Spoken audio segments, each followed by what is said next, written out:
Welcome to the Jurassic Park-Cast, the Jurassic Park podcast where guests chat with me about Michael Crichton's 1990 novel, Jurassic Park, and also Not That Too.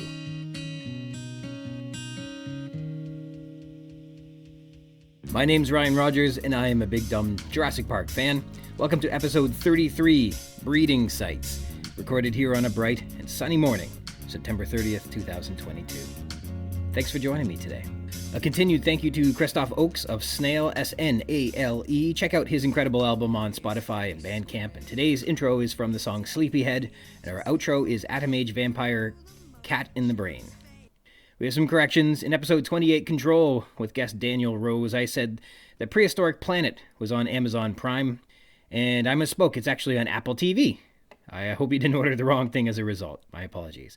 As well, we couldn't figure out the familial relationship between Dan and Trek from Dino Dan and Dino Dan's Trek Adventures.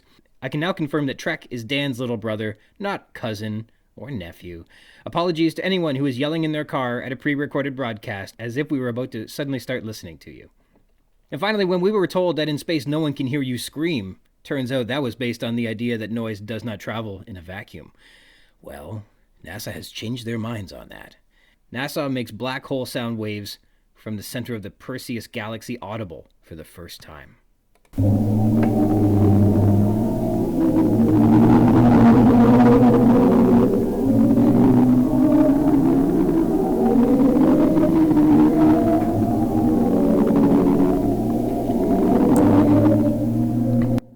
There you go. Take that, nightmares. That's what you were hoping for, right? All right, dinosaur news. A new titanosaur was introduced by the journal Amugenia, a bi-monthly journal from publishing original contributions on all aspects of paleontology, specifically focusing on Gondwana and the southern hemisphere, which is exactly where you'd find something about titanosaurs, isn't it? Titanosaurs are known to be some of the largest terrestrial animals to ever exist, but this one was dinky, named Eburania parva.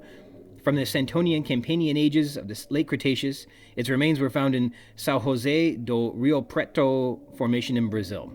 The holotype LPP-PV 02000207, housed at the Laboratorio de Paleoecologia y Paleoicnologia Departamento de Ecologia y Biologia Evolutiva Universidade Federal de São Carlos, was excavated from the São José do Rio Preto Formation. It's comprised of dorsal vertebrae, partial caudal vertebrae, a fragmentary radius and ulna, a partial metacarpal, and a nearly complete metacarpal. Its name means Little Iberia Wanderer, where Iberia is the name of the municipality from which it was discovered. So this thing was recovered through the phylogenetic analysis machine to be a derived saltasaurine, but is even unusual among that group too. Saltasaurs are armored sauropods, the ones with long necks, but as I said, armored, which is kind of different. Saltasaurines are known from the late Cretaceous of Patagonia and Argentina, and in this case, though, this is from Brazil. They're relatively small, ranging from 26 to 49 feet in length, except in this case, because this dinky thing is less than even that at 19 feet in length, and almost every species has bony studs and plates for defense, though in this specimen, none of those things were recovered. This phylogenetic analysis suggests that we should consider that it therefore did have bony studs, scoots, and plates for defense too. And some saltasaurs are believed to have even had a tail club. Saltasaurs are reportedly believed to have carried their tails and necks almost parallel to the ground, and their small heads only have tiny peg-like teeth for stripping plants. Okay, this next news story isn't new, nor about dinosaurs, but it is specifically Jurassic Park related. Check this out. The Copia Journal, which is now known as the Journal of Ichthyology and Herpetology, published the article Protogynous Sex Change in the Reed Frog Hyperoleus viridiflavus, based on a series of studies performed in West Germany on West African frogs in 1989. This is the paper that Crichton has Dr. Alan Grant refer to. Though while he was writing the novel, I guess the article wasn't yet published, so I guess Grant could only have said he'd learned about an intriguing West German study, which we're told on page 168, though not necessarily have read it yet. Well, this is the West German study on West African frogs. It says that sequential hermaphroditism has been documented for a few plants back in 1980 and is well known in invertebrate phyla, but in invertebrates, it has only been documented in fishes. There are two types of hermaphroditism, they say. Protandry, which is when you're a male first, and protogyny, which is when you're a female first. It was speculated in advance of this paper that sex changes should be more common than the existing data indicated, and these researchers document the protogynous sex change in a laboratory-raised population of reed frog, Hyperoleus viridiflavus omatostictus. Now, this omatostictus subspecies occurs in East Africa between Mount Kilimanjaro and Mount Miro, and the superspecies viridiflavus is found in most of sub-Saharan Africa, and there are also more than 50 recognized subspecies. All these reed frogs are well adapted to harsh environmental fluctuations of the dry and wet seasons of the African savanna. They must survive for many weeks, in some areas even for several months, on low amounts of water and small energy reserves stored prior to estivation, and estivation being like hibernation, except not just for the winter. Estivation is when an animal goes dormant in any season, where the conditions are challenging to survive. So, the paper outlines where, in these horrid conditions, frogs begin to mate. They mate a lot. They got to. It's literally now or never, right? So the juveniles attain sexual maturity as quickly as within 3 months, but may take up to 10 months, depending on the climactic conditions. And it said that adults, due to their different morphological and behavioral adaptations compared to juveniles, quote, probably cannot survive in areas that experience a pronounced dry season, and are probably annual in such areas. As well, in lab studies, the adults rapidly senesce after breeding ends. They rapidly deteriorate with age. Previous studies indicated that if in fluctuating environments post-breeding survival is low, selection acts to increase reproductive effort. And further studies confirmed where adult mortality is high, it's correlated with high reproductive effort, showing risk sensitivity with large clutches and multiple clutches in one season. This basically boils down to the aphorism, make hay while the sun shines. Research shows that there are incredible pressures placed upon these frogs. Sexually mature juveniles have to breed and breed often because there are 2 inevitabilities if they don't act quickly. The annual unsurvivable dry season arrives, and they'll become adults, after which breeding becomes the death knell. So that's the world in which these reed frogs live. But what about changing sex? A hormone treatment, either by injection or by addition to aquarium water of the tadpoles, has been used successfully to change sex in amphibians. In 1982, tadpoles of H. viridiflavus were treated with testosterone, leading to the complete masculinization of the gonads. Quote, other environmental extremes like extreme temperatures or egg hypertrophy also override the genetic sex-determining mechanisms thought to be prevalent in amphibians, according to the study in 1983. But the authors acknowledge, quote, no account has been published of functional sex reversal in amphibians under natural conditions, nor in the laboratory, without the kinds of experimental treatments discussed above. However, quote, many authors have reported cases of abnormality in the reproductive systems of amphibians found in the field, in papers published in 1921, 1923, 1930, and 1944, accounting, quote, simultaneous hermaphroditism in Rana temporaria, where 2 frogs have well-developed ovaries and testicular nodules with fertile eggs and spermatozoa. This paper's authors note, quote, no behavioral or life history data indicating that this occurs in the field were provided. But the data was irrefutable. They found samples with, quote, typical male secondary sexual characteristics in M. plexus, which is the fancy word for in the mating position, with the female, and later showed by dissection that this individual had 2 ovotestes, structured like normal testes with only a few degenerate ova included. All offspring from the breeding experiment were female, showing that this individual, although having and functioning as a male, was probably a genetic female. In other words, they in fact observed a hermaphroditic frog successfully mating in the wild. The paper continues that protogynous hermaphroditism is favored under a series of conditions, one of which is when there is a differential male reproductive success that is age or size specific. This is facilitated by, quote, pronounced female choice for larger males, under which conditions a few males can monopolize all the matings and achieve a much higher reproductive success than any female could. Quote, a female changing into such a male age or size class could achieve a profound advantage. So let's tie this back to Jurassic Park. At Jurassic Park, we have a protogyny hermaphroditism, where a female has reverted to becoming a male in an environment where there was, quote, pronounced female choice for males. In this case, an all-female population. This part holds up pretty good. What doesn't quite hold water is that these frogs have evolved to survive under extreme duress. Their environment rushes their sexual maturity, prioritizes their mating success, and the animals basically shrivel up and die after the mating season. In an all-female population under these mortal pressures, you can imagine how a species might adapt hermaphroditism as a means for the continuing survival of the species. An all-female population for a single season could mean the endemic devastation of their species. Grant's suggestion that, quote, some species of West African frog are known to spontaneously change sex from male to female in a single-sex environment kind of feels like an incredible oversimplification after reviewing this paper, eh? but it's fascinating all the same. All right, with the corrections and the news out of the way, please let me introduce you to my special guest this episode. All right, returning this episode is our guest from episode 9, Skeleton. You'll be pleased to hear, again, the dulcet tones and the harmonized timbre of Jamie Reaume. Thank you for coming back, Jamie. Thanks for having me, Ryan. Jamie is a songwriter, a shapesguitarlessons.com private instructor, host of triviaschmivia.com, the online trivia league, and private dancer, a dancer for money. He'll do what you want him to do. I'm glad you're here. I'm glad to be here. I was on a little bit of a Tina Turner kick. For some reason, it got in my head that I said to myself, geez, I really like some of Tina's stuff, but I don't know if I've ever looked into what else she does.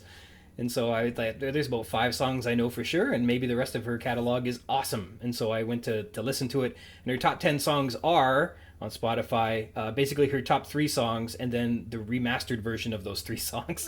And that rounds out the top 10.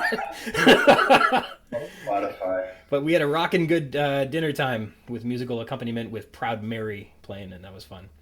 Was that number 1? I think it was number 2. Simply the Best, and Simply the Best is right there. Yeah. People want to hear that one, or play that one anyhow, one or the other. Yeah, she had like Private Dancer, We Don't Need Another Hero, or something. Mm-hmm.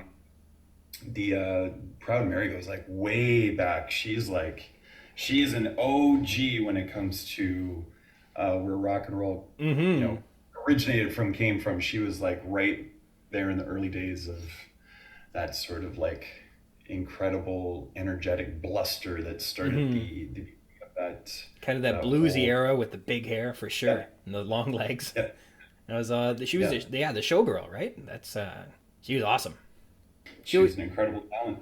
I bet you she still is. I just haven't seen her in a while. We were looking through her on Instagram. She's got like pictures like with every celeb you could ever imagine. She's just been everywhere. Yeah. She's the best, as the song says. So I've been asking people lately, what is their favorite dinosaur? Jamie, what's your favorite dinosaur? Ankylosaurus? The Ankylosaurus. That's a good choice.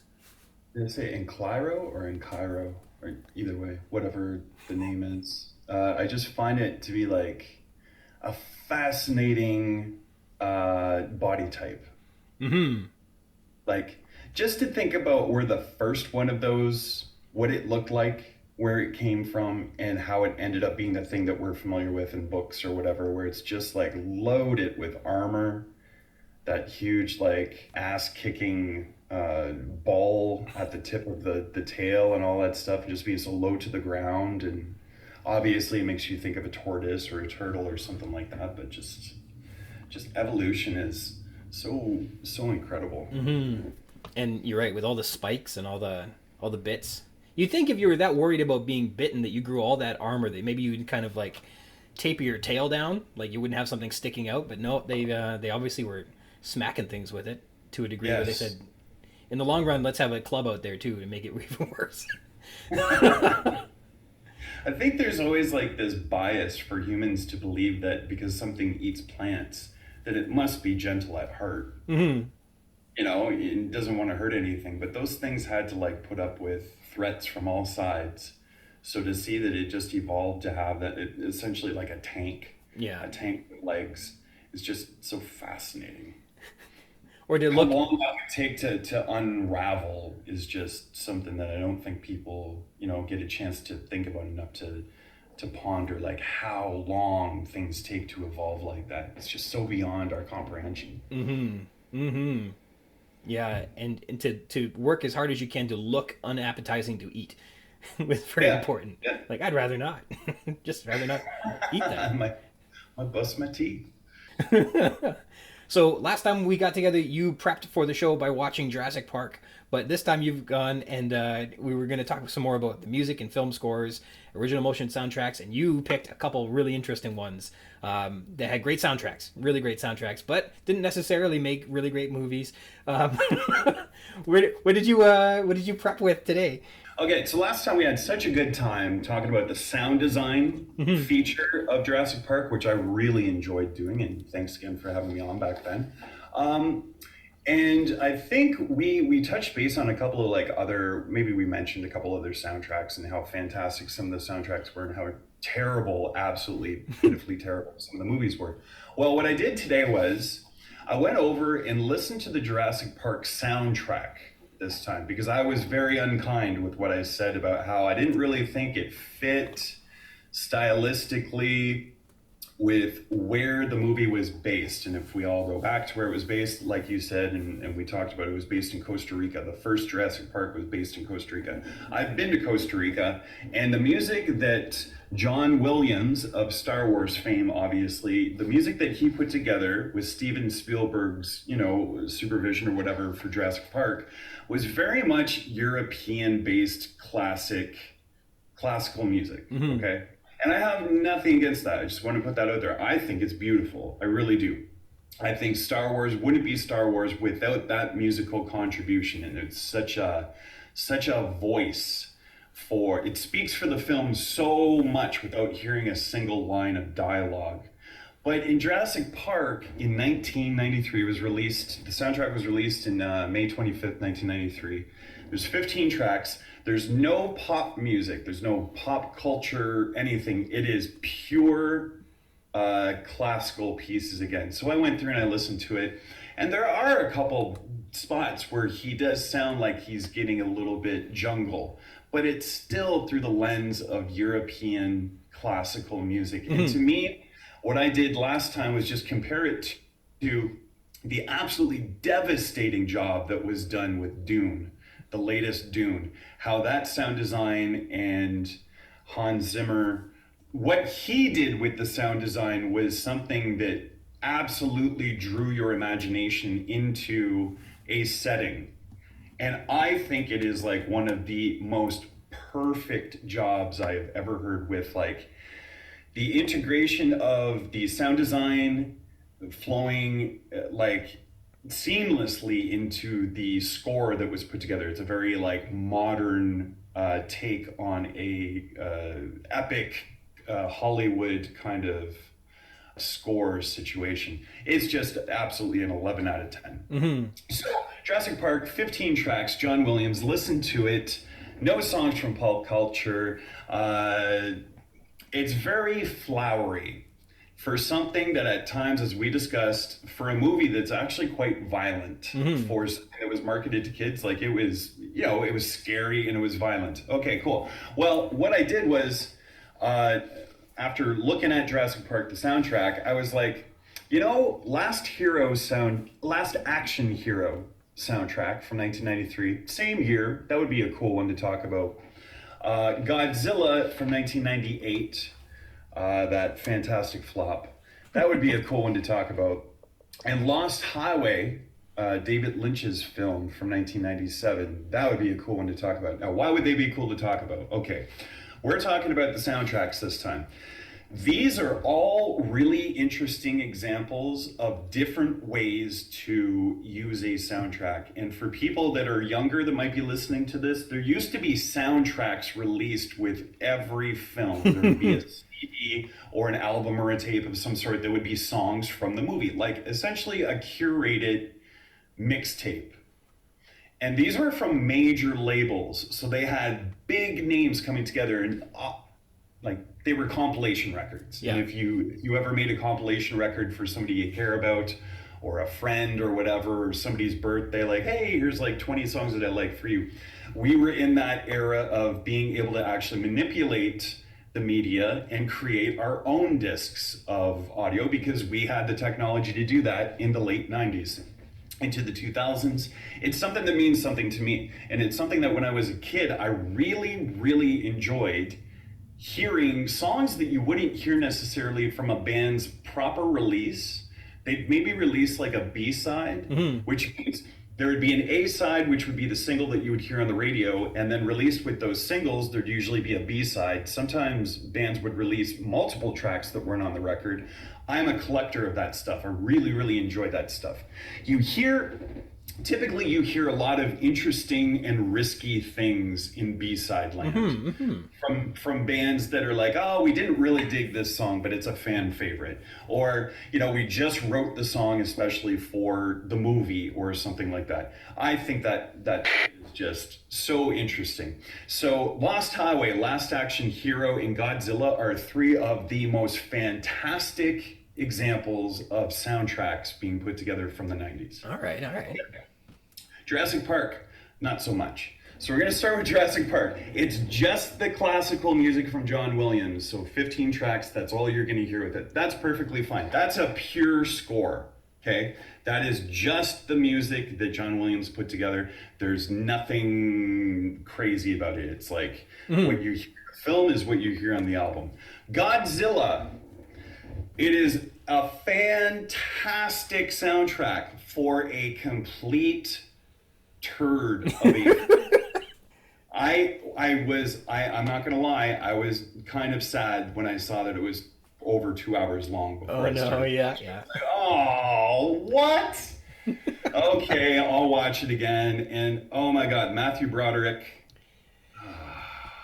It's funny how he was so he commanded the show. He was a great lead in Ferris Bueller, but he comes with like such a subtlety to him, right? Like there's this water off a duck's back to him, where when he goes to drive another, like that role is so niche-y, and it's hard to stick him as a lead in others because it just doesn't translate quite the same, which is crazy because he's got like Broadway presence. He does, and how that doesn't translate onto the film is I don't know what factors would go into making him stand out better, whether it's in wardrobe or what. But it's amazing how he's so profound in Ferris Bueller, and that just hasn't recreated itself. Iconic, yeah. His character is described as a low-profile scientist. All right, that sounds exciting. It was just such a bad film. This is what I would consider a companion record. So this soundtrack was, okay, there was no music from the soundtrack in the film. The only thing that you hear from the film is Come With Me, which is Puff Daddy rapping over Led Zeppelin's Kashmir. Uh-huh.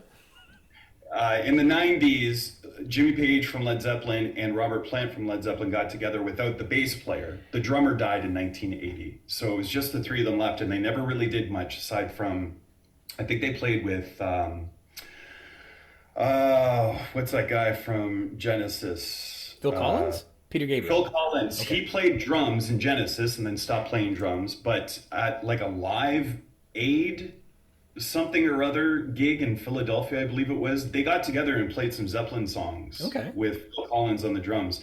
Jimmy Page has been very unkind over the years in describing their lack of preparation for that show. So Robert and Jimmy are on tour in the mid-90s, and they're playing revamped, rearranged versions of Zeppelin tunes, and they ended up recording a new record of new material, just the two of them. And Jimmy Page's idea was like, well, we got to keep this gravy train going, so clearly Led Zeppelin should have something to do with this new phenomenon called hip-hop in the 90s. This is one of the worst combinations and like disrespectful treatments of such a masterpiece. Okay, so 1975, they released Physical Graffiti, and Kashmir's on it. Kashmir is one of the greatest, most epic rock songs in the history of classic rock. And P. Diddy is like, it's just terrible. It's a terrible combination. This album, though, the soundtrack peaked at number 2. So this sold millions of copies. And here's the reason why. Excellent. Can you read the track listing? I got Heroes by the Wallflowers. Right there. Yeah. That's a song that was popular. Mm-hmm. But it's not a great version of that song. The David Bowie version I've come to love a lot more. Okay, so next we got Deeper Underground by Jamiroquai. Awesome Jamiroquai song. Yeah. No Shelter, Rage Against the Machine. Jamiroquai and Rage Against the Machine side by side on a record. You know, what a beautiful thing to be exposed to if you're not into Jamiroquai and you're a Rage fan, or you're a Jamiroquai fan and you discover this Rage song. This is a fantastic Rage Against the Machine song. Mm-hmm. They didn't record very much in the 90s. They only released 3 records of original material, and then they had like an extra record of like B-sides and covers and stuff like that, I believe. But that is that song stands out on any of the Rage records. It would be a Yeah. great song. So it was like a really great contribution to this compilation. We have Air by Ben Folds 5, which is a contrast to to Rage and Jamiroquai, that's for sure. Yeah, a fantastic tune by them as well. Running Knees by Days of the New, if you remember Days of the New appearing once upon a time for a brief while.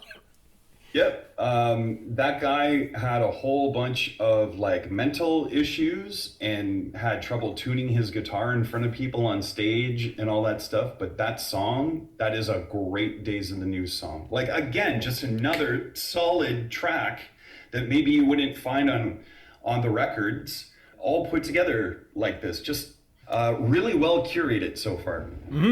Next, we have Macy Day Parade by Michael Penn, which I'm not too Never familiar heard anything else by this guy, but enjoyed this song. Walk the Sky by Fuel. Fuel was around for like a blink of an eye. They had But a good that- album, though.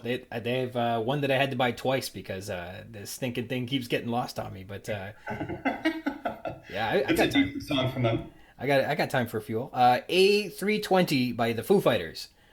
You know, I've been a Foo Fighters fan since the first record, but I don't really like anything they've done since the second record. Like, it's not my thing, but I really, really love this track. And it's weird because it's a track with strings on it, which is something that I don't think we had heard before, because this is around the era of their second record, if I'm not mistaken. So this is still pretty fresh for the Foo Fighters. I know And it's like just a refreshing, Yeah. really cool song in their catalog. The color was it Color in the Shape was Yeah, I think I was 97 because I saw them at Edgefest. right. I would have been there Here. too. They were awesome, and there was a lot of different stuff on there. I think Foo Fighters were still looking to find their voice, and so they had a lot of different sounds in terms of like how fast they were going, how soft something was going to be, what is Foo Fighters going to be all about, and they had some giant hits off that album.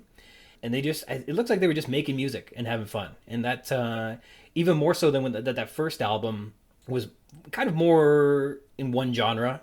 But I It really was Dave. He played everything except for a solo on Weenie Beanie. okay. He literally played the drums, played the bass, played the guitars, sang, did everything. That's my favorite Foo record. Yeah, it's a good The one. second one has Everlong on it, and Yeah. that's when he actually put the band together for the first time.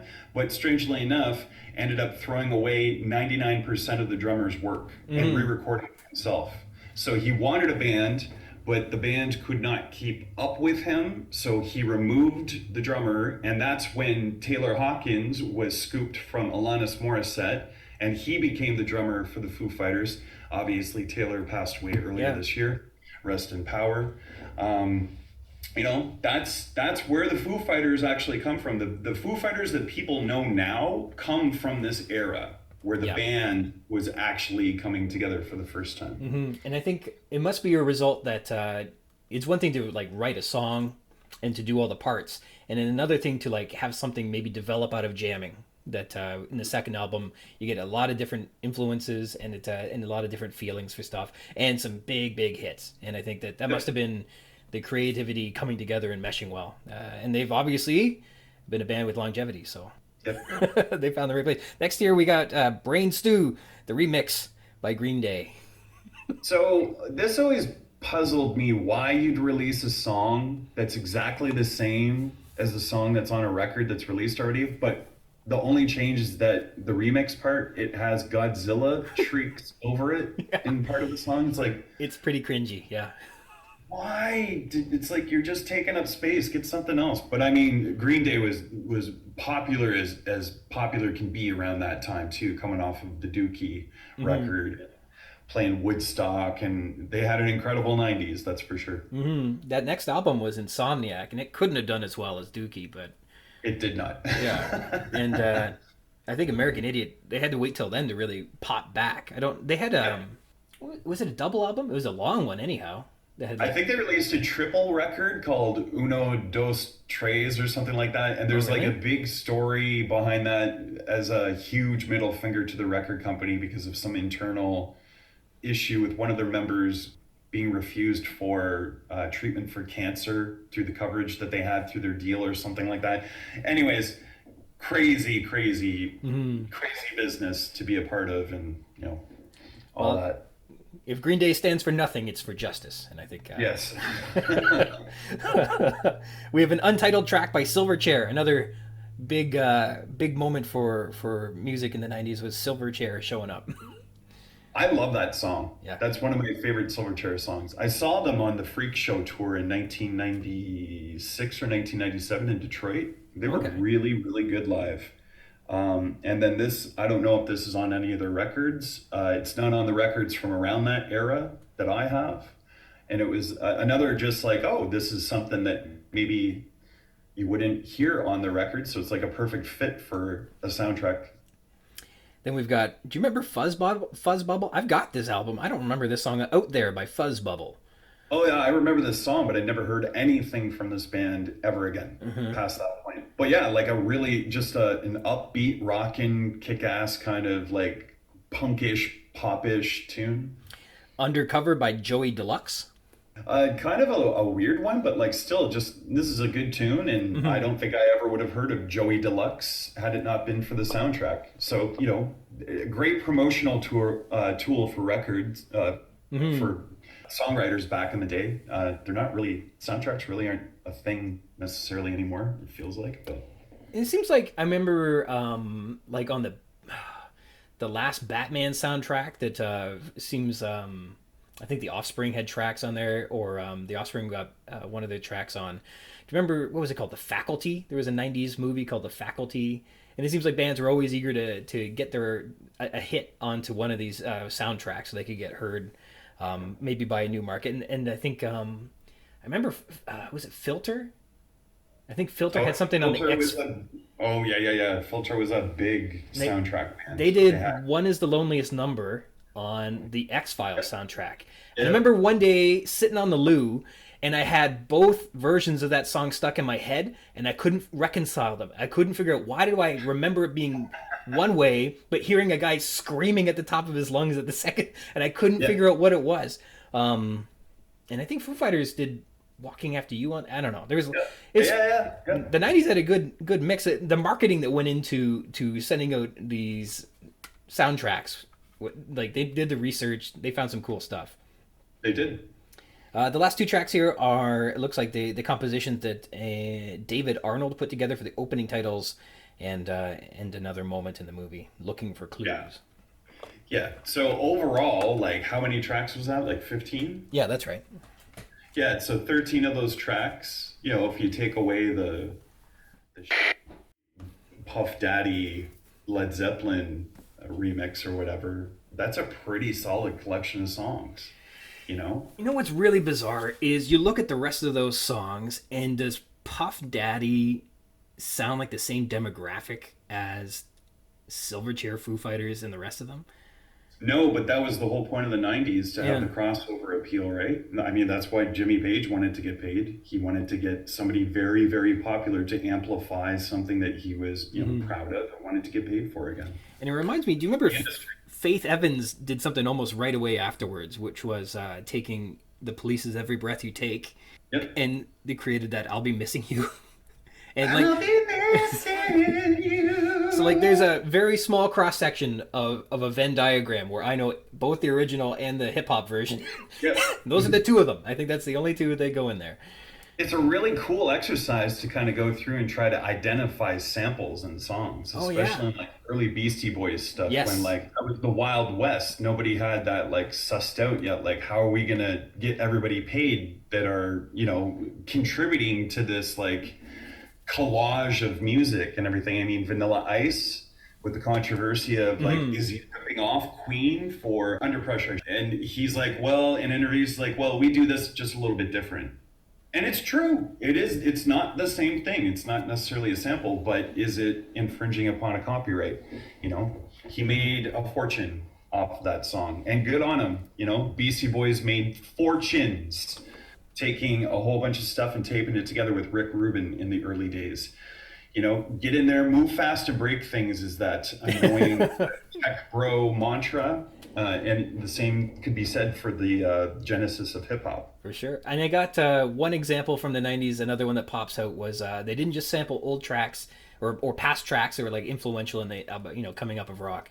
They also went into movies to get quotes and things like that. And so I remember Fun Loving Criminals sounded a little too much out of Pulp Fiction, or was it Reservoir Dog? I forget what it was, but when they made probably Reservoir, I think. Yeah, they made Scooby Snacks, and they they used too much of it, and I think they got sued pretty good for it. And that's another good song. Yeah. So the companion record, that's the second type of soundtrack, we will say at this point. So we got pure score and we got companion record. So companion record does not have anything featured in the film off the record. It was just released on the momentum of the movie, and in this case turned out to be a very successful financial endeavor for everybody involved. The next one, Last Action Hero soundtrack. Oh my God, watched it for the first time last night. Huh? Well, and I have to say, from everything I've heard about it over the decades since it came out, ridiculous, I didn't think it was that bad.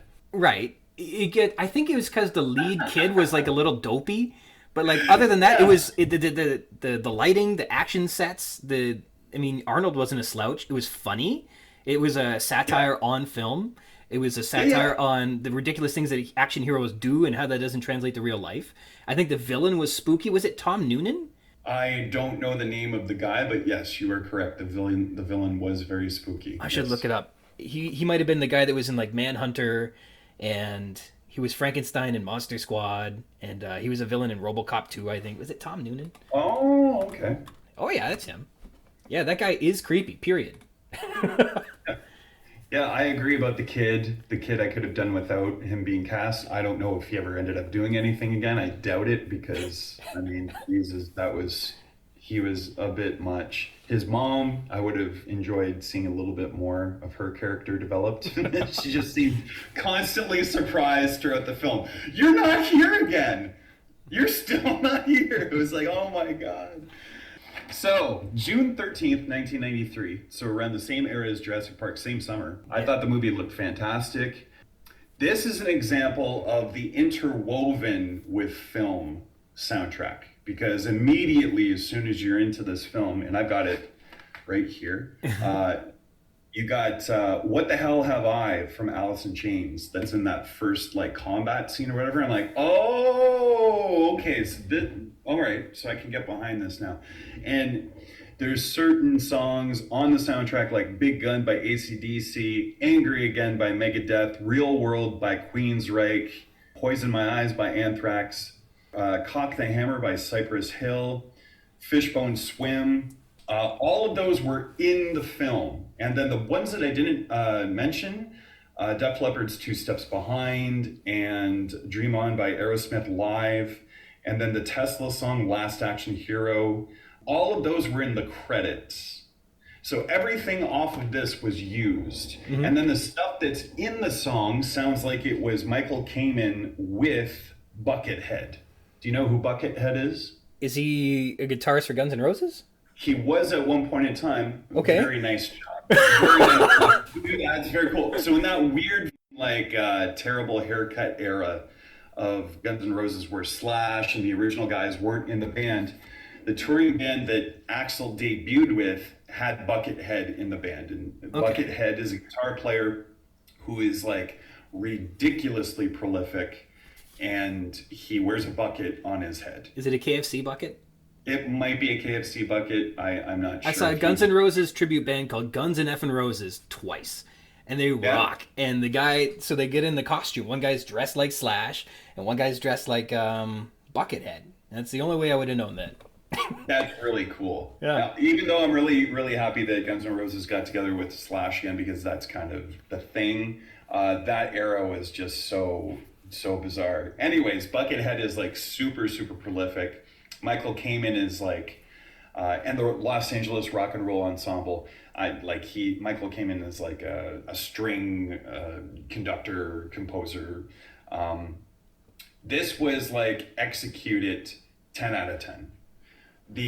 When they used songs from the soundtrack, it didn't sound like they didn't fit because it totally made sense because of the style of the movie. Mm-hmm. It totally made sense to have big ballsy rock songs in the background while shit was going on, because there was so much crazy stuff that was going on in the movie. So I thought that it was really, really well executed.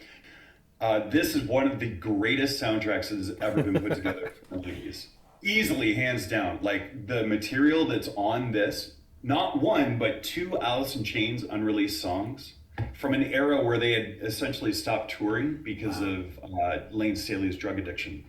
And they were like a #1 selling band. They, like, Jar of Flies was a debuted #1 on the charts. AC/DC's Big Gun, that's a really unique kind of AC/DC song. It doesn't sound like any other AC/DC song that I've ever heard. It's not, maybe not the best song, but it's a unique song. A good Megadeth song, an interesting, beautiful Queensryche song, a Def Leppard song that was recorded in the lead singer's living room, an Anthrax song, and Anthrax has ties to hip hop really early on with, like, getting into that crossover appeal. It's not necessarily a hip hop song, but it sounds like there's a DJ in the beginning of it. So the Anthrax song is pretty kick-ass. Aerosmith is just a live version of Dream On, which is over in 1993 would have been like 20 years old. A Little Better by Alice in Chains, another really great B-side. Cypress Hill, once again, we got some hip hop infused into a majority rock and roll kind of soundtrack, because that is where we are headed throughout the 90s. Cock the Hammer is a great Cypress Hill song. Fishbones, Swim, that's like a group of black guys playing heavy metal. That's pretty cool, and it's a great song. And then Tesla's Terrible. And Last Action Hero soundtrack sounds like it was written for this, possibly. So Yes. So this has got 12 tunes on it, and of the 12, 10 of them are like total kick-ass tunes. That's awesome. So another really well done, really well curated soundtrack from like a major motion picture, and it is way better than the movie.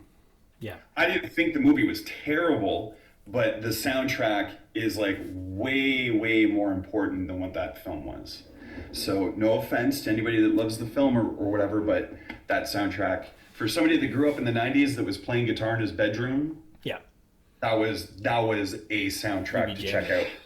Now, we go the other way, and this is a very interesting thing. I didn't know what you would think about adding this, but so we got Lost Highway, that super neo-noir bizarro film from David Lynch. This was released in 1997. Soundtrack came out January 15th, 1997. Trent Reznor was the producer of this soundtrack. Okay. So he had total creative control over this soundtrack. And what is really, really unique is that this soundtrack is like an extension to the film. What do I mean by that? I mean that if you press play at the beginning of the film and you start the soundtrack at the beginning of the film along with the actual film, this soundtrack syncs up in its entirety one time through with the film, scene by scene. That is bizarre. That's unique. What's unique is like maybe why I know that. Okay. Everything else. I got into this kind of thing when I was in Windsor, where I was trying to sync up a lot of albums to films, because it's all based on The Dark Side of the Oz. So Dark Side of the Moon by Pink Floyd and The Wizard of Oz, this legendary creative coincidence that happens if you start at the third roar of the lion or whatever it is. Dark Side of the Moon syncs up to Wizard of Oz. And it's just got these strange artistic coincidences that when you're watching, it's a blast. Not everybody gets this. My wife, when we tried to watch this together, was like, what am I looking for? And I was like, oh no, you don't like this stuff, do you? And she doesn't care about that stuff. I find that stuff fascinating. So for many years, I would have friends over, we would get comfortable, and we just put stuff on and like see if it works. And a lot of Radiohead stuff works with certain things. I think Kid A is supposed to work with Nosferatu. But the Lost Highway soundtrack is actually, if you turn the audio off of the film, it syncs up. It's designed that way. And Trent Reznor is a complete genius for this. Why? Why is Trent Reznor a complete genius? There are 23 different pieces of music on this soundtrack. And we have artists from David Bowie to Nine Inch Nails to Angelo Badalamenti, which is David Lynch's go-to guy for soundtracky stuff from like Twin Peaks and Mulholland Drive and stuff like that.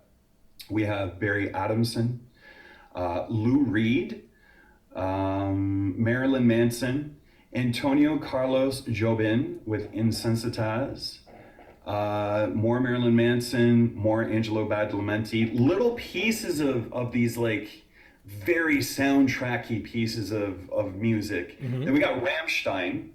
Rammstein? Okay. Yes. And Trent Reznor does a couple solo little things too, and it ends on the same song that it starts with David Bowie, but just like a different cut or edit of the song. So 23 songs. I think it's like 73 minutes long or something like that. Part for part throughout the movie, it syncs up. That's amazing. And I mean, when you're dealing with entire pieces of other people's work and you're stitching them together so seamlessly like that, a lot of love and attention to detail was put into the curation of this. And just because of the songs that are on this, personally, I think that this is just top 5 of soundtracks that have been released.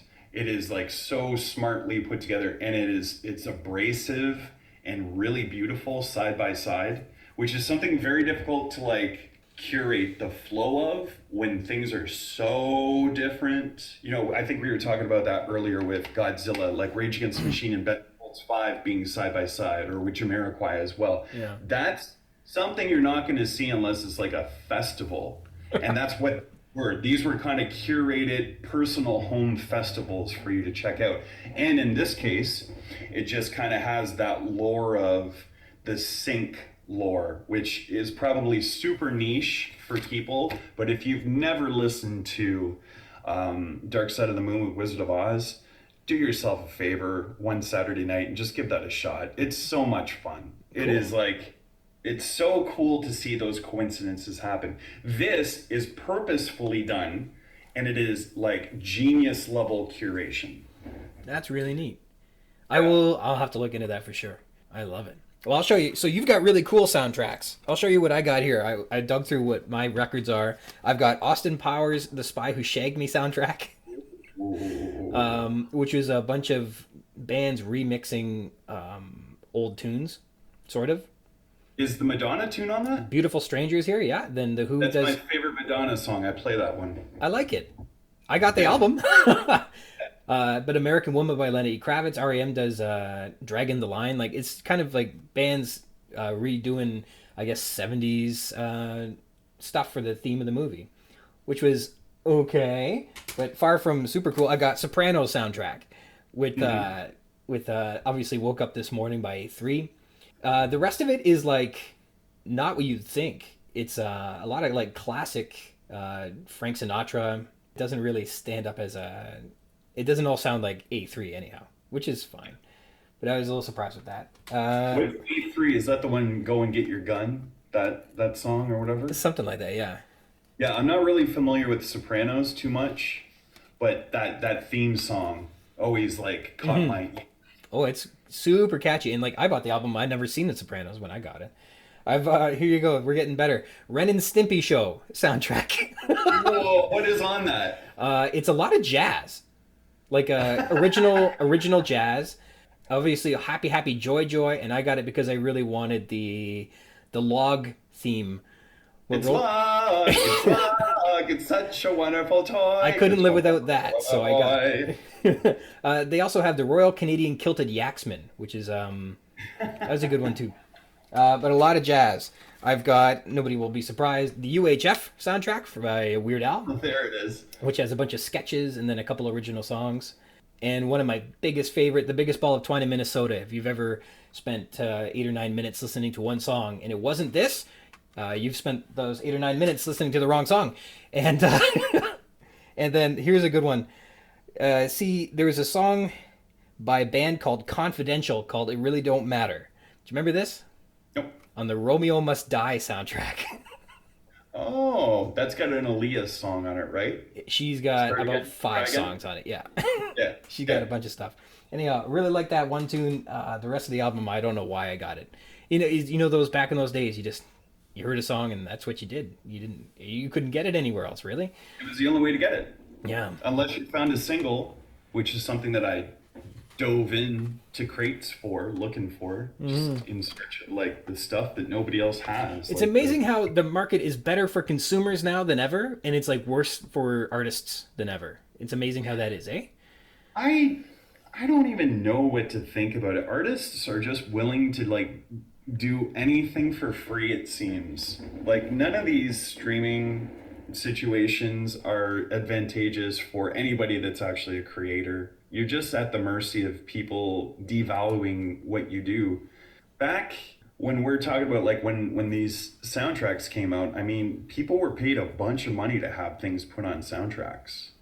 Like there was budgets to do things, and you could do interesting, expressive things. And now it's just, I love YouTube and I use YouTube all the time, but you got people just putting videos up of compilations, and I don't know. It's just everything seems just so saturated. There's just so much more music now than there was in the 90s. And there was like a gatekeeping mechanism to let people into the industry and not let other people into the industry. And it just, you had to be willing to give up a lot to get into that club. And there was a payoff potentially. Mm-hmm. Now there doesn't really seem to be much of a payoff, and people are giving up more than ever. It's a very sad state of affairs for artists who are trying to be original artists. Mm-hmm. I feel very bad for anybody that's in their 20s that are trying to navigate this system now. I think one advantage that the 90s had was that you had something in your hand. Mm-hmm. If you went to a store, you would actually come out with something in your hand that you could like analyze and kind of try to decode or try to find secrets from, or even if you just wanted to follow what producer that they were working with, or who was that mysterious voice on track 4 that you recognize but it's not listed. People did all kinds of like uncredited work before. Mm-hmm. on recordings, and I don't know, that's just the mystery of that is something that I've always really enjoyed. And like I said, you have something in your hand that you can kind of stare at for a while. Well, plus the lyric sheet and the cover art and all that stuff. Sometimes you get a lot of cool stuff in there. Yeah, I remember Stone Temple Pilots released their second record, Purple, on my birthday, or very, very close to my birthday, June 1994. And I walked to the store the day of, had a big smile on my face the whole time, got the record, stared at the record, flipped the record over, looked at the back of it while I'm listening to the record. The record was fantastic. The CD was cool. The inside liner notes were like just pages of handwritten lyrics and studio photographs and stuff. I really loved that. And I just don't think that you get the same vibe from a website. No. And you don't cozy up with a screen the same way either. Yeah. Or a YouTube channel. Like, I love my YouTube channel. It's an archive for everything that I've done. Really love it. But, people aren't sitting at home staring at a screen of a cover. Mm-hmm. Like, they're just not. So that's why I tried to put so much effort into the extras and the liner notes and everything when I was releasing records, because, people really enjoyed that. And like you said, the lyrics are really important to some people to make that connection. And you had it and you collected it and you cherished it. Mm-hmm. Maybe you did it, I don't know, but I still have my CD collection. I don't really listen to it, but I have a lot of memories and good times in those plastic cases. But just having that thing that takes you back to like a moment in time. Yeah, for sure. You can focus on something for a while, or try to discover something that's secret, like I said with the synching thing. Yeah, that's really cool. How cool is that? To try to get media to have an outside of a release kind of connection. I just think that's really creative things that are good for people to hear about. All right, I've got some trivia for you. You want to hear some trivia? Oh boy. It's multiple choice, so it doesn't have to be too tricky. Just like university. All right. They're all based on things that happen in Jurassic Park. You're all set? Not the book, though. Oh, here we go. All right. What is Ellie Sattler's full name? Is it A, Eloise, B, Eleanor, C, Ellen, or D, Elizabeth? 4 choices. I'm going to go with Eloise. It is Ellen. C, Ellen. Ah. But nobody tells you that. You have to figure that out. You have to read the second book. It's hidden in that one. Dang. All right. What does Mr. DNA say the geneticists use to complete the DNA fragments? Is it A, animals like frogs, B, amphibians, C, frogs, or D, placental mammals? What was B? Amphibians. What was the second frogs option? Frogs. These animals like frogs, amphibians, and placental mammals. It was frogs. Yeah, just frogs. You're right. Yes! All right. There are toxic plants around the park. Where does Ellie say they are from? Are they from Chile, from Kenya, the Dominican Republic, or the Cretaceous? Kenya. They're from the Cretaceous. It was a trick question because those are places and not times. But the Cretaceous period, as she says, she finds them and they goes, what is this doing here? That implies somehow that they cloned extinct plants too. Gotcha. Yeah, okay. Yeah, I screwed that up. Okay. It doesn't make any sense. All right, how fast does Hammond clock the T-Rex at? 45 clicks per hour, 32 miles per hour, cheetah speed, or it can make the Kessel run in less than 12 parsecs? The one that says miles. Yes, 32 miles an hour. Good answer. You try to trick me again, you son of a... All right, when Malcolm explains chaos theory to Sattler, and she signals that it went over her head, Malcolm says, A, that went over your head? B, moving too quick for you? C, I did a flyby? Or D, that's the essence of chaos? That's the essence of chaos. He says, I don't think he understood what this motion meant. He says, I did a flyby. I think he improvised that line. Oh. It doesn't make any sense. He didn't understand what she was saying. That went over my head, and he called it a flyby. And that always troubled me with that one. All right, what was the diagnosis with the Triceratops? Was it a species of Veriformin? Was it Melia toxicity? Was it West Indian lilac bushes, or are we never told? Yeah, it was some sort of plant that he was eating, the lilac bushes. Yeah. So Veriformin and West Indian lilac, I think, are the same thing, and we're never told what the solution is, but it is diagnosed as having Melia toxicity. Okay, so I didn't get that one. That is too tricky. Okay, after arguing with Hammond, when Sattler tries the ice cream, she says, it's melting, it's vanilla, it's good, or you never had control. That's the illusion. Oh man, I'm getting slaughtered. You can't handle the truth. She just says it's good. It's good. It's good. She shrugs it off. She says it's good. Hammond says they spared no expense a lot. Which of these times did he not say they spared no expense? Was it setting up a biological preserve? The rides coming online in the next 12 months? The electric Land Cruisers? The voice of Richard Kiley? The ice cream? Or none of the above? The ice cream. No, he said they spared no expense. I can't believe he said that like 7 times in that movie. That's unbelievable. Yeah. All right, this is a really tricky one. How many velociraptors are in the film? 8?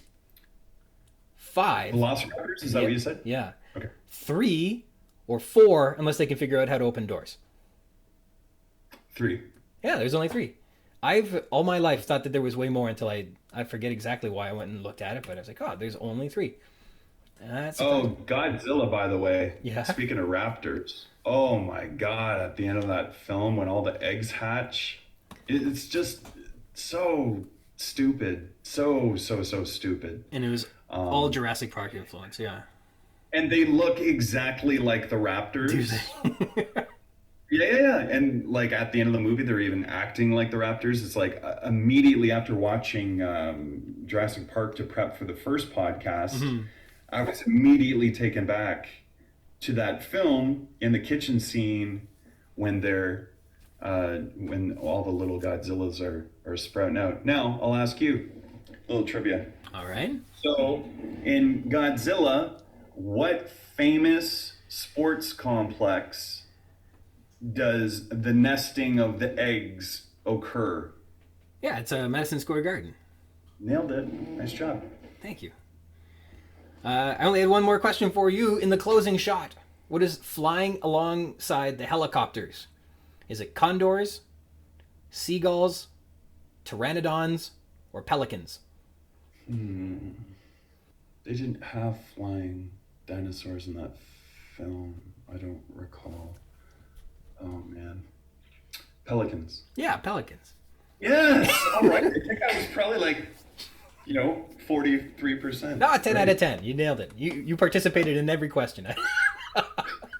In Lost Highway, what famous African-American comedian made his final film appearance? Richard Pryor? You nailed it. Okay. That's a big guess, Well but done. I think your question was had too many clues in it. Possibly. I thought that was quite difficult. Robert Blake, that was his last film appearance as well as like the devil or whatever his character was. All And right. then he went on to murder his wife. That'll take you out of the biz. Yeah. It's slow a you funny down. thing how that works. Yeah. All right. Well, thanks for coming back. It's been a lot of fun. Going through some of these old tunes and thinking about getting those old albums and stuff like that was a ton of fun. Yeah, it was. Thanks for having me. Thank you. This is awesome. I really enjoy the end of the podcast when you do the very specific conversation about the book. It's been very enlightening. Oh, you like that And part? Yeah. I really liked it on our episode a lot too. It was, it's nice to hear you speaking so eloquently about something that you care about. Mm-hmm. It's a very deep book, is what you're revealing to people that haven't read the book. Like this is a classic for a reason. Mm-hmm. There's a ton of stuff in there. I just had a guest saying that, I can see you doing one episode on a book, but I can't imagine doing an entire podcast about one book. And you know what? Yeah, as I'm getting a little further into it, it's like, what haven't we already talked about here? but I think each chapter offers a little something fascinating, really interesting stuff. And I think that's what rereads are all about, going back and looking more closely at things after you've had a first impression, and looking at things that normally stick out. I think that when something sticks out, like, why is this there? It encourages you to look and say, well, why is it there? Answer the question as best as you can. And then you start really thinking about it, and maybe in that first read through, it doesn't hold any weight. But the second time, when you answered the question or come up with a theory, the third time you read it, it means a whole lot more, and it really and it changes the book for you, which is really, really cool, because then you can see it and maybe catch a deeper meaning as you go through, which is fascinating. There's some mostly things that surround Dennis Nedry's character. There's a lot of extra bits and pieces that Crichton puts in on him, more so than almost any other character. For some reason, Dennis Nedry gets all of the special attention. Hammond gets quite a bit. Our heroes don't really. They're kind of just surviving the park. But there's lots of really interesting little bits, and we're getting to them as we get into the gates. Right now we're at a point in the book where they're discovering animals are reproducing on the island, and the power goes out. So they're in the hornet's nest. It's a pretty exciting time. That's cool. I'm glad you're liking it. Yeah, I'm glad you're doing it. Well, thanks, bud. All right, incredible. Thank you to the passionate Jamie Reaume for returning. Thanks so much, friend. It's great having you back, and always great catching up. The text this week is breeding sites, spanning from pages 167 to 177. In a synopsis, the tour and the land cruisers are surprised to spot velociraptors on the supply ship, heading to the mainland, but they can't radio control to warn them because a major tropical storm is hitting, causing interference with the radio. Meanwhile, in control, Nedry has enacted a scheme to turn off the park security measures so he can steal embryos for Lewis Dodson and Biosyn. Characters: Dr. Alan Grant.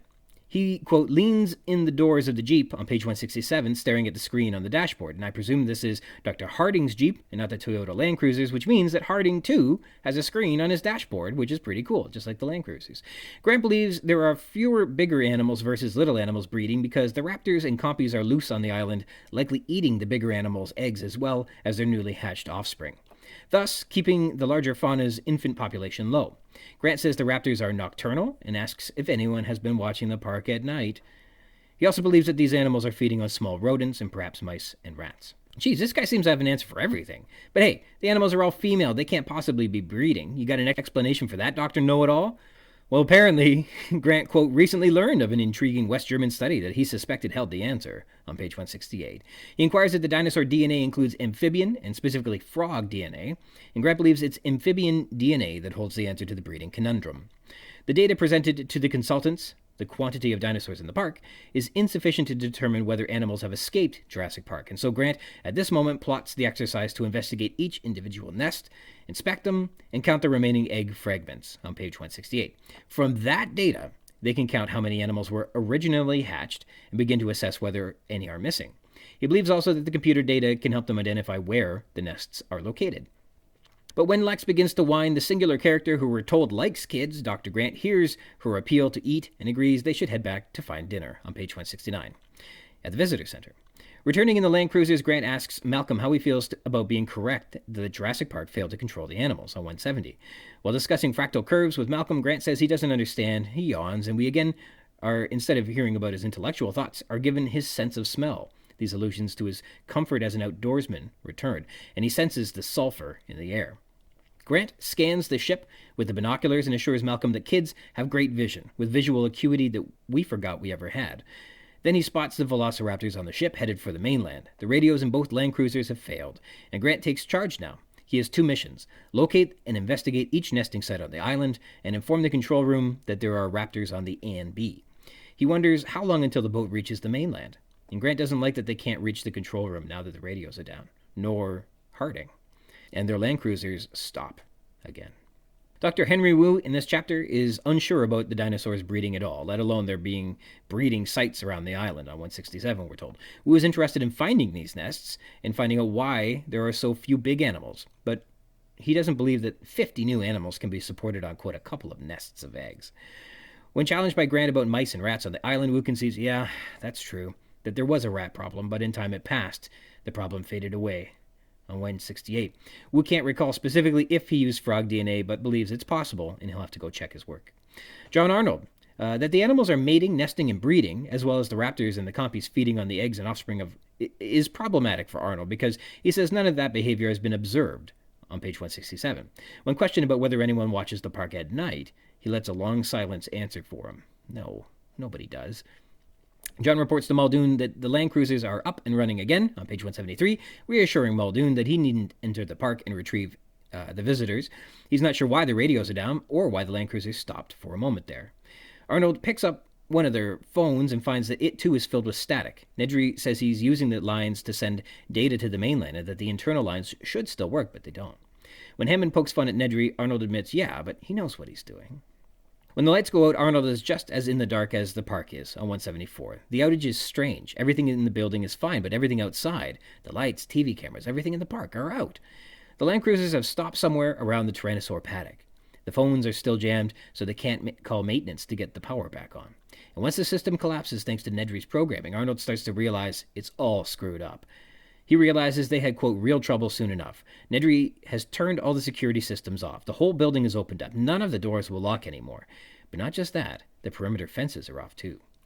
He and Muldoon realize at the same time, with the perimeter fences out, the animals can get out now too. Dr. Ian Malcolm, he wonders why Grant believes the frog DNA holds the answers to the breeding question. Upon hearing Grant's plan to investigate each of the nests and estimate how many animals have been born, he challenges it, saying you won't know if the missing animals are killed or dead from natural causes, or whether they've just left the island.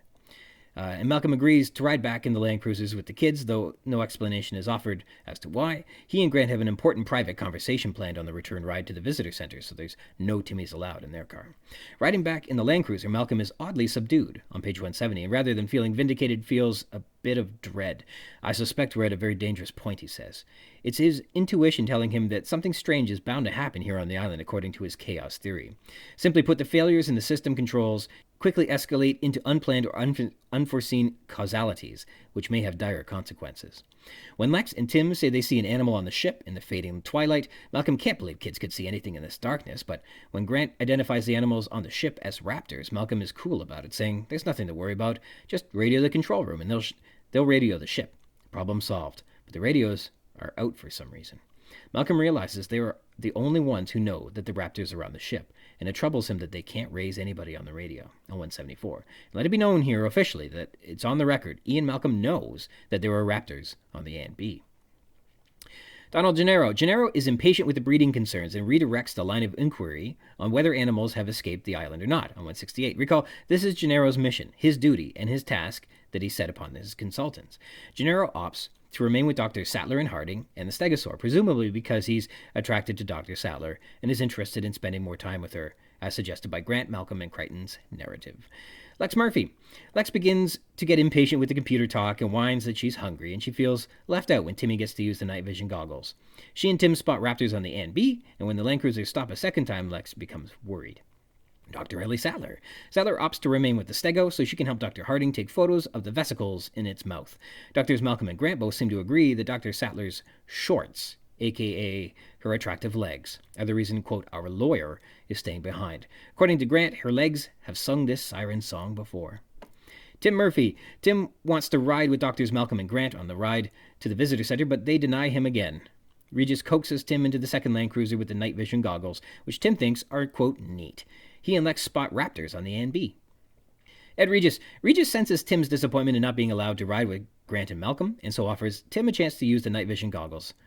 Regis is rather dreading the ride back to the visitor center with the whining, quarreling kids, but he's taking this one for the team, so Grant and Malcolm can have a peaceful ride for that private conversation. And he mentions it to Grant, sort of meaning he feels he's owed a little recognition. And we empathize with Regis a little too in this moment. He says he's ready for dinner and a nice banana daiquiri, showing he's always the good host, and in his final moments here, he pounds the side of the Land Cruiser and says, see you back at camp, emulating a safari guide on an adventure, which is ironic because they're in electric vehicles on a guided path.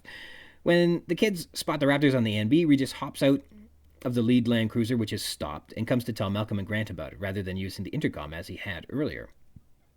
When Grant says he's identified the animals on the ship as raptors, Regis is worried. When Regis reaches for the radio to tell the control room to warn the ship, they only hear static on the radio. He tries the radio in the first Land Cruiser, and it's not functioning as well. Regis tells Grant the ship takes 18 hours to reach the mainland, or will be there by 11 a.m. tomorrow, by his watch. He's working hard to find someone on the radios. He sincerely doesn't want the animals reaching the mainland, especially the raptors. When the cars stop a second time and all the quartz lighting goes out, Regis says he's sure the lights will come back on in a minute. Robert Muldoon. After 7 p.m., quartz floodlights turn on around the island, turning the landscape into a glowing jewel stretching away to the south. And this is Muldoon's favorite moment of the day. Muldoon suspects that the tropical storm blowing in is causing the interference with the radios, causing static to prevent them from communicating. But the cars are due back in 20 minutes, so it's nothing to worry about. When the lights go out, Muldoon wonders if they lost power on 174. Once Nedry's plan is in place, Muldoon watches out the window, seeing people dodging the rain, but otherwise not realizing anything is going awry. The lights in the park are out, but those in the immediate area around the building are still on. The lights at the visitor lodge are still burning bright. As Arnold says, there's trouble. Muldoon turns from the window to investigate. Coincidentally, just as Nedry leaves with his Jeep, and so doesn't notice him. Once security has been compromised, Muldoon opts to go notify the guards on 177. Muldoon heads out to retrieve everyone in the Land Cruisers with the gas-powered Jeep that Nedry just stole, quote, just in case. He doesn't think the animals will touch the fences. They know they're electric, but he's concerned that the people will get out of the Land Cruisers and be stranded out there when the power returned, and the cars may leave without them. John Hammond. Hammond wonders why the cars stopped on 173, and Hammond requests that someone call down to the dining room and make sure the dinner is ready when Arturo returns. He expects the kids will be hungry, and as Nedry leaves, Hammond pokes a jab at him. What a slob.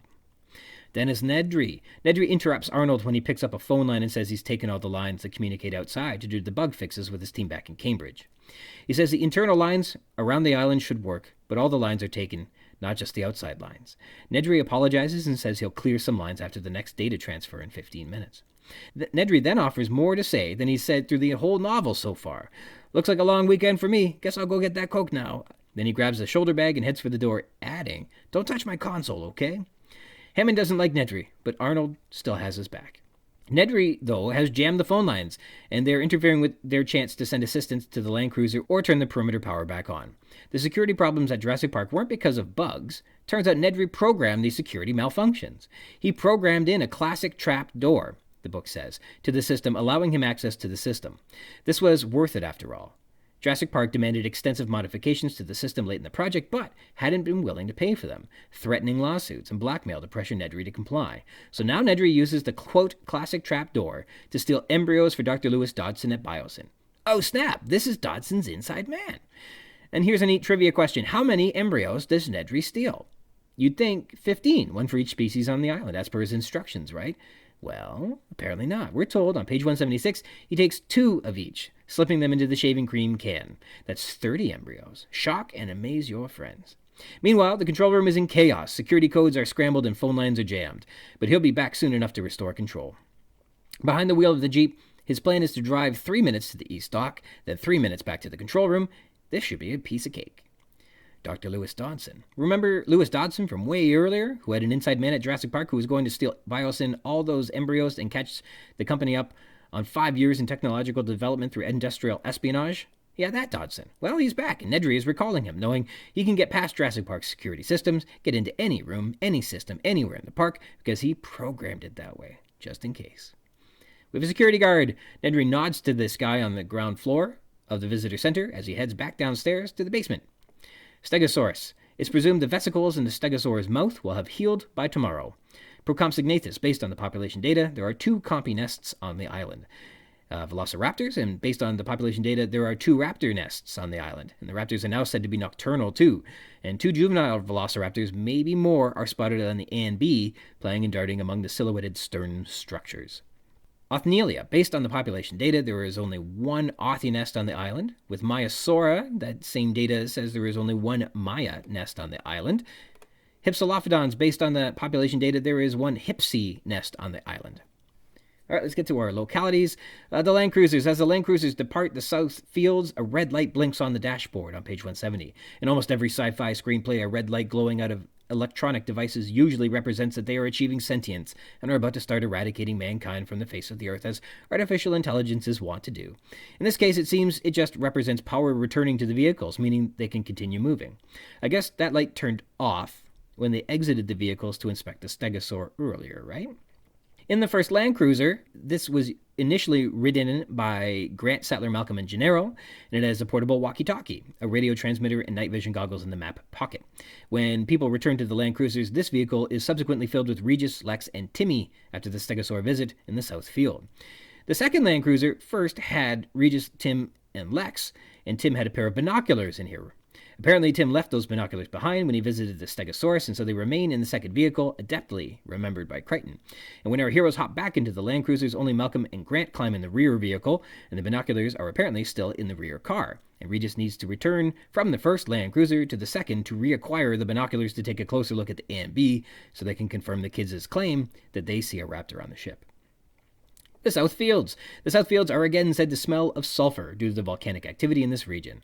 And there are fumes of volcanic steam, and now they're running along a coastline overlooking the beach and the ocean. So that must be near the South Fields. Isla Nublar. After circling around the bottom of the South Fields, the road comes to a coastline overlooking a beach and the ocean. And after 7 p.m., quartz floodlights turn on around the island, turning the landscape into a glowing jewel stretching away to the south. Rolling north, after the quartz lights turn on, the jungle appears as a bright green tunnel of leaves. Control. We again are told of the big windows overlooking the park that one can look through in the control room, overlooking the beach. Just north of the South Fields, the road comes to a coastline overlooking a beach and the ocean. On page 170, volcanic steam flows through the sky, and at this point, misting rainbows in the bright quartz light after those turn on at 7 p.m. That sounds nice. Fertilization. The fertilization room's security card locks are disarmed with a perimeter power out on 175, thanks to Nedry's programming. This room is deserted. All the staff are at dinner. The freezer is the size of a small closet, with shelves from floor to ceiling, containing reagents and liquids in plastic sacks. In there's a small nitrogen cold box with a heavy ceramic door. Inside that is a rack of small tubes that emerge in a cloud of white liquid nitrogen smoke. The embryos are in thin glass containers wrapped in silver foil, stoppered with polyline, which we described more in detail back in episode 23, The Tour, Part 2. The visitor center. The fertilization room and the main lab are on the second floor, and Nedry exits through a hallway, and arriving on the ground floor, he too, like Muldoon earlier, sees a security guard before heading down the basement steps.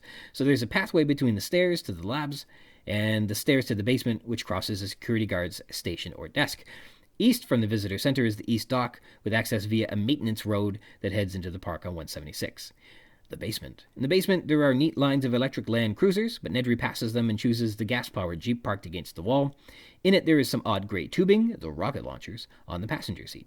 And the ANB. The ANB is further described as a broad-beamed ship with a splash flange running its length. Illusions. We have Mandelbrot. Benoit Mandelbrot. Fractals are a kind of geometry associated with Mandelbrot. We're told by Ian Malcolm. Wikipedia tells us Mandelbrot was a self-described fractalist who coined the term fractal and the theory of roughness and self-similarity in nature. Mandelbrot says that things typically considered rough to be a mess or otherwise chaotic, like the shapes of clouds or shorelines, they actually hold a degree of order. This is similar to what Malcolm describes on Mandelbrot's behalf, that shapes and patterns recur over a scale of small to large. In Malcolm's interpretation, also events can recur, and this makes things unpredictable. Events can change suddenly and without warning, according to Malcolm's interpretation of fractal geometry.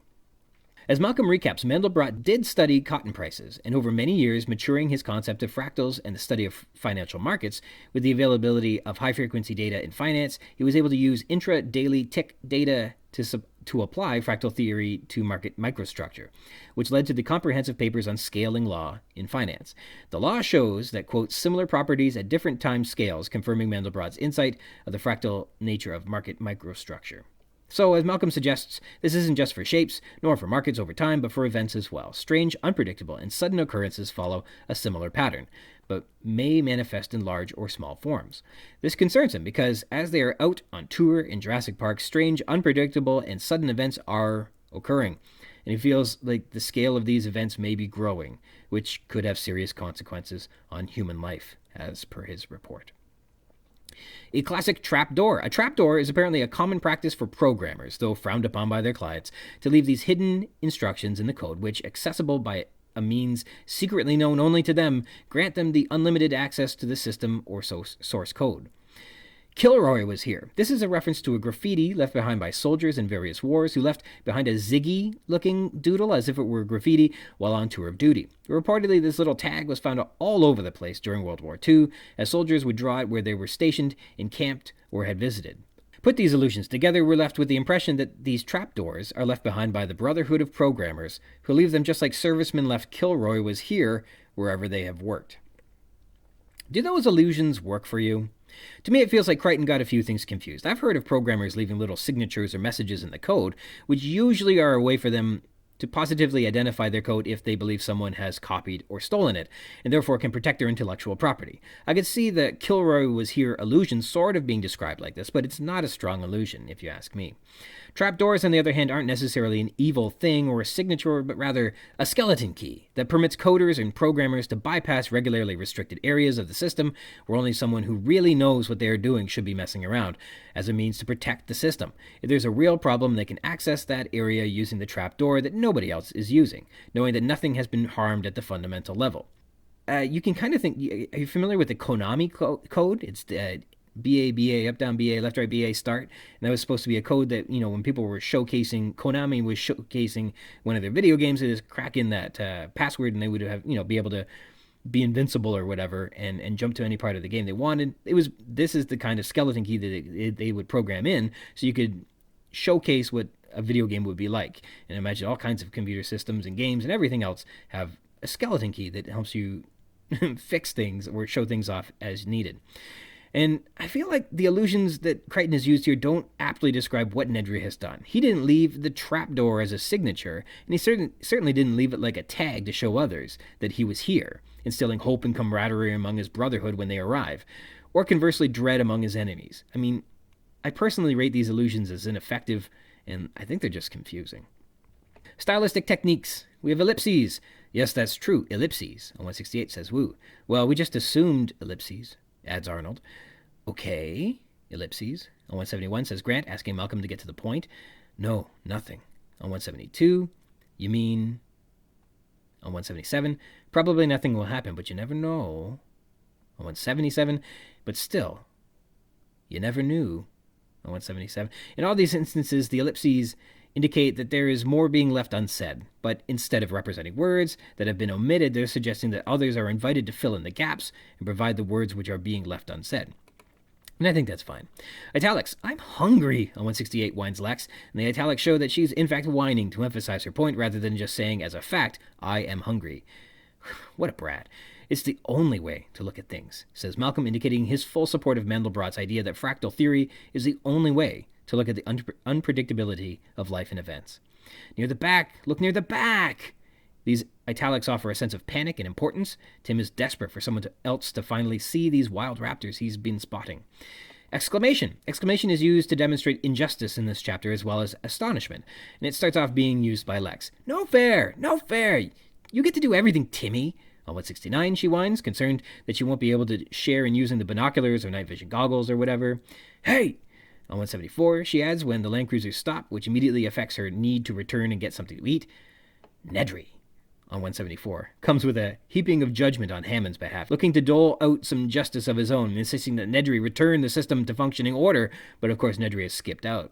We can imagine Jerry Seinfeld doing the same thing to Wayne Knight. Newman. Nedry. It's good. It was gone. On 177, the Jeep was gone. These final moments are for a concerned and perplexed Robert Muldoon, who is speechless that the Jeep and armaments he just prepared moments ago are now gone. Rhetorical questions. What do you say, folks? A daiquiri sound good? On 169, showing that Regis is a tour guide, good leader, and a man of the people. Namely, he's being a good host. In this instance, he's not declaring that everybody get daiquiris like some dictator, but rather he's rousing support that they should all continue looking forward to having a good time when they return to the visitor center. But then they get mired down in confusion. Now what? I don't want to stop. Why do we stop? What the hell was happening? There's no obvious explanation for the land cruisers and systems to have stopped functioning, and everyone quickly finds themselves in disarray. The rhetorical devices show that. M-. Unlike ordinary Euclidean geometry that everybody learns in school, M-. Squares and cubes and spheres, M-. Fractal geometry appears to describe real objects in the natural world. And, quote, partly it was common sense. If inept users locked up the system, M-, and then called you for help, M-, you always had a way to get in and repair the mess.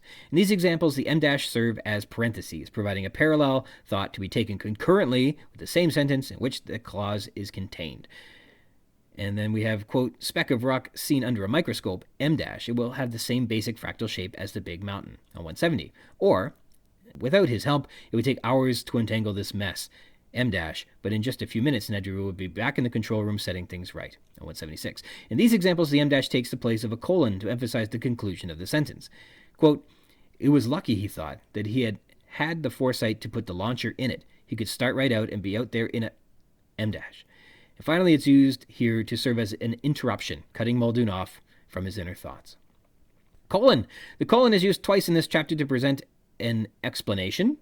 Arnold picked up one of his phones and heard hissing, colon, Nedry's computers talking to each other. And partly it was common sense, colon, if inept users locked up the system, you always had a way to get in and repair the mess.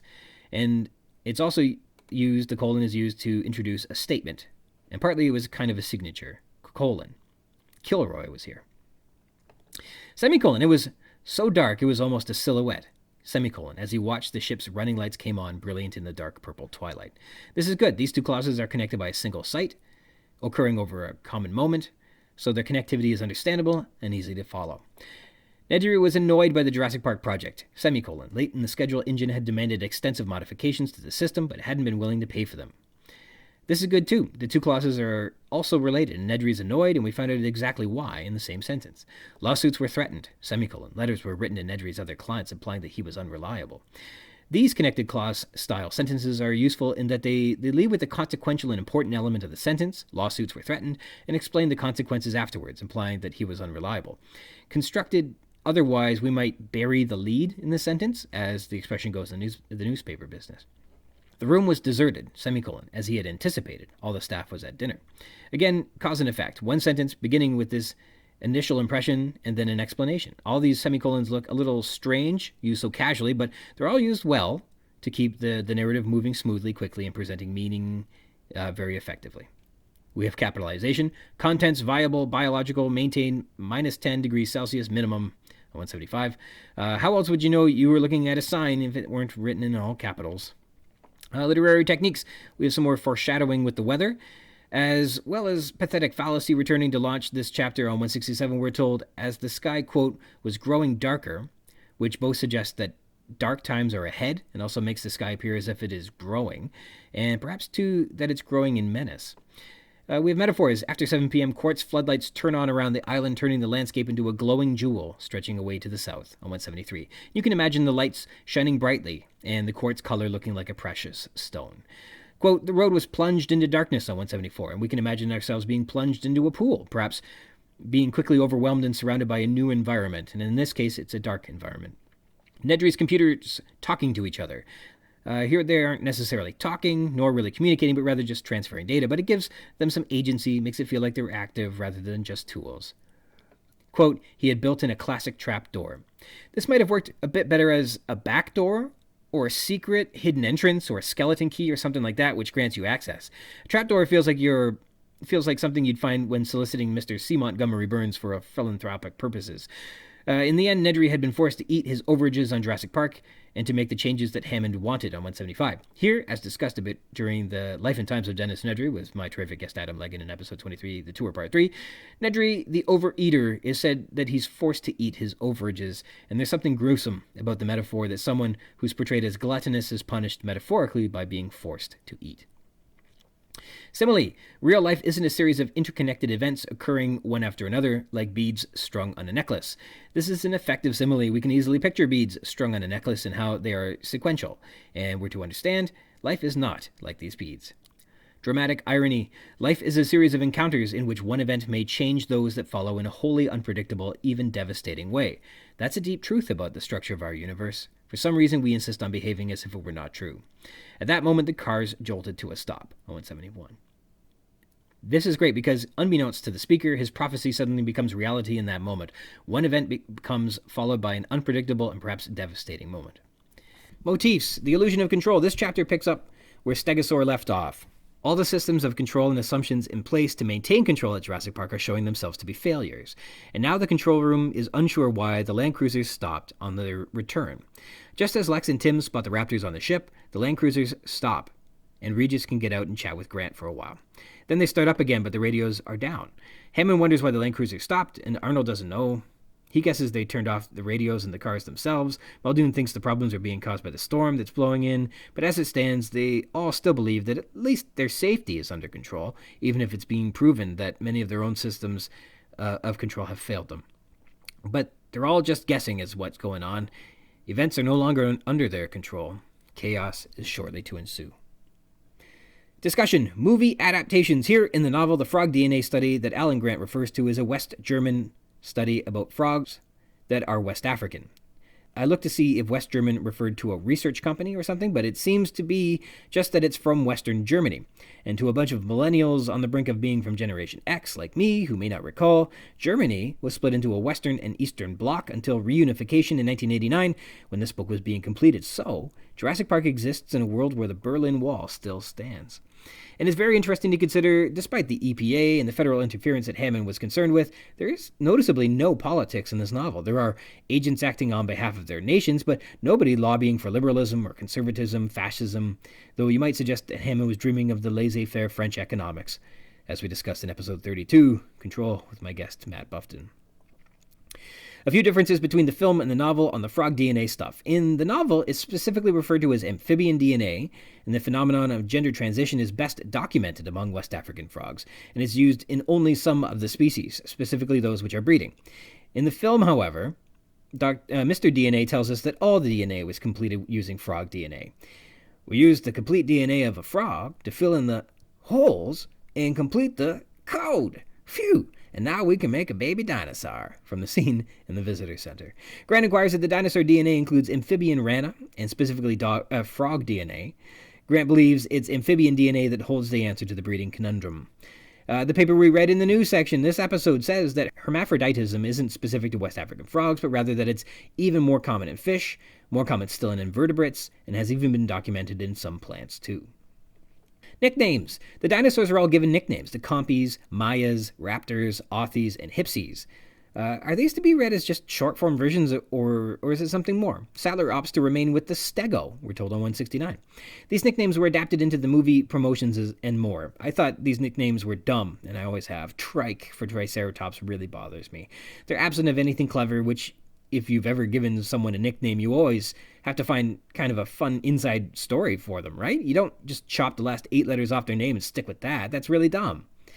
I had an inkling to consider that nicknames were being used on female characters for the purposes of infantilization, but looking a bit more closely at it, that doesn't really hold up. Like, all the women have nicknames: Ellie, Lex, Tina, and Bobby. None of them go by their given names: Ellen, Alexis, Christina, and Roberta. But in no instance are these names used to minimize, belittle, or suggest that someone may not understand a subject. They aren't used in an infantilizing way. Although almost exclusively none of them are called by their actual names, only these nicknames. And Ellie's full name, Ellen, isn't even given to us in this novel. You have to wait until Crichton writes Jurassic Park: The Lost World to get that interesting tidbit, or else you might have supposed that her name were Eleanor, like I did for ages and ages. But until I find some convincing indication that nicknames are being used on women for any derogatory purpose in the narrative, I'll refrain from pursuing the infantilization angle. That said, perhaps there's something in the psychoanalysis of this text where the author writes all his female characters this way. The other women are Ellen Bowman, she has the same name as Ellie Sattler, and Amanda and Elizabeth Gennaro. Neither receive nicknames, though Mandy and Liz are perfectly common. All right, more on the dinosaurs. Grant believes, or has observed through his field work, that dinosaurs build their nests in secluded places and assumes the average clutch is 8 to 12 hatchlings, or 8 to 12 hatching eggs. That is a bit of a broad range in terms of estimating how many dinosaurs have been hatched, and then how many have survived, and then how many might have escaped the island. That range of 8 to 12 over, what did he say, 6 breeding sites? The figures, I don't know. His mission to count all these eggshell fragments sounds flawed. Like, there's too many variables to make any sense of it. Cloning dinosaurs. Wu says, in this chapter, the incomplete DNA strands were repaired with DNA fragments from other species, including a variety of birds, sometimes reptiles, and possibly amphibian. And, of course, we find out later it will be amphibian. Plotting the book. In the novel's final act, Grant and Gennaro have what feels like a contrived confrontation over responsibility and their duties as consultants. And that quarrel appears to be rooted in this moment on page 168. Recall, this is Gennaro's mission, his duty, and his tasks that he set upon his consultants, whom he hand-selected and brought to this place, where he knows animals are getting off the island and too many construction workers are dying. The consultants are tasked with seeing if the park is safe and if dinosaurs have escaped the island. Grant says in this moment that the only way to know this is to investigate each individual nest, inspect them, and count the remaining egg fragments on 168. So this plot to count the eggs begins here, at this moment, and becomes an incomplete task for our adventurers late into the novel. One which apparently Grant is hell-bent on completing and will contemptuously attack Gennaro for upon the consideration that they do not complete this task. Perhaps it feels contrived because Crichton doesn't include any connective tissue between these two moments or these characters that keeps this moment alive in our reader's mind. So later in the novel, we're going to be asking ourselves, why the hell is Grant going down this rabbit hole to count velociraptor eggs after we've just seen how absolutely horrifying these animals are? Well, we can see that it was obviously Crichton's intention to make that a final act of this novel from this point. And it's visible right here and right now as we wrap up the third iteration. And knowing that Grant will have a heated confrontation with Gennaro later in the book, slamming him up against the wall to lecture him on, quote, shirking responsibility, perhaps we should take a note, too, that Grant is in this chapter right now feeling that Gennaro is creeping on Dr. Sattler, lured to stay behind and keep her company because of her shorts. And Grant might be jealous or find it unbecoming of a gentleman. I don't know. Maybe as a PhD supervisor, he feels like he should be protecting her. This might just be another straw on the camel's back as we load Grant up moving forward through this story.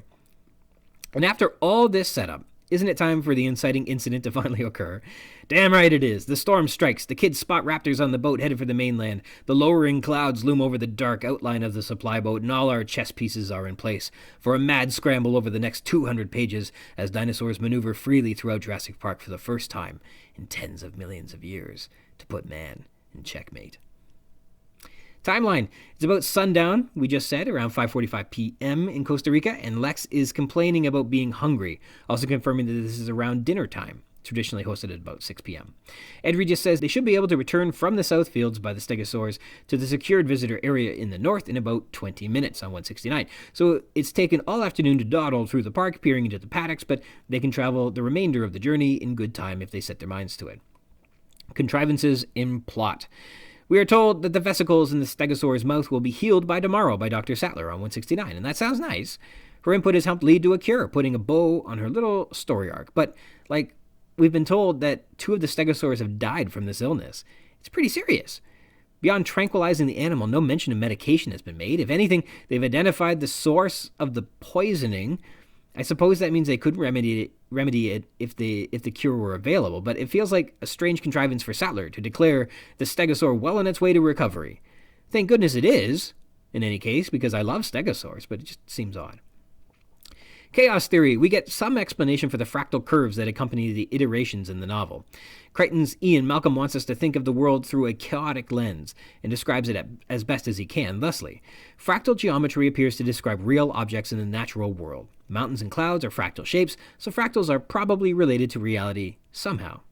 Chaos theory teaches us that straight linearity, which we have come to take for granted in everything from physics to fiction, simply does not exist. Linearity is an artificial way of viewing the world. Real life isn't a series of interconnected events occurring one after another like beads strung on a necklace. Life is a series of encounters in which one event may change those that follow in a wholly unpredictable, even devastating way. That's a deep truth about the structure of our universe. For some reason, we insist on behaving as if it were not true. Island layout. After circling around the bottom of the South Fields, the road comes to a coastline overlooking a beach and the ocean. So I believe they've traveled the entire west coast of the island, hit the bottom, and now are returning up the east side of the island. And apparently, from their high vantage, they overlook the eastern coastline and also a beach. And that's neat that there's a beach, and I think that this is the beach that will appear in our closing moments before the epilogue to this story. So there is a beach, and some of this island is in fact at sea level, which I hadn't been confident about earlier, but now it is irrefutable. That the kids can see the Anby offshore departing the North Dock further supports that they're now presently on the east side of the island. In earlier readings, I felt like they may have been on the south point, in the South Fields with the Stegosaur, on 154, and that the dock was on the north point because the north dock received so much attention in Nedry's instructions with Dodgson on 71, and it'd be unbelievable to think that they could spot animals on the boat from 8 miles apart, as was described on page 77. And I'm wrong. Of course, they're nearer each other than I had thought. And recall Timmy has binoculars, right? Remember when they popped up earlier out of nowhere so he could check out the Othies in the trees? Well, thank goodness they appeared at that point because they're sure handy now. Believe me, I know. This story, this sort of doesn't qualify as a believe me, I know candidate, but it fits into the idea that Regis is either a liar or he's flat out wrong.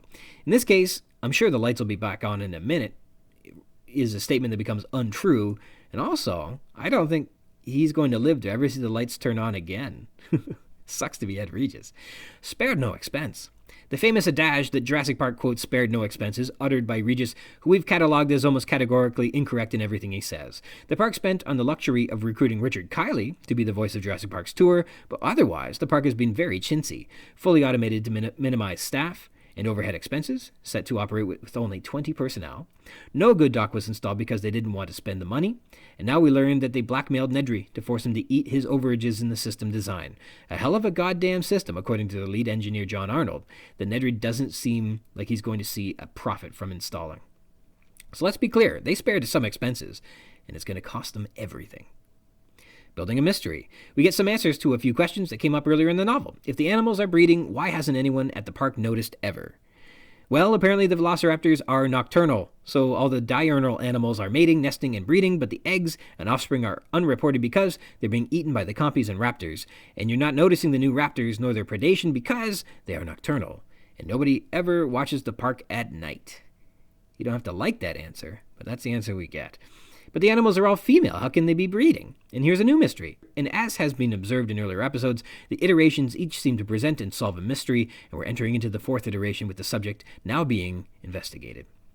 In the 3rd iteration, we're concluding our time in the 3rd iteration, what can be said about it and how it performs structurally in the novel. The 1st iteration introduced a mysterious new lizard that's biting and killing children in the coastal villages of Costa Rica. The 2nd iteration pursues the question, is this new lizard a dinosaur, and how could that be?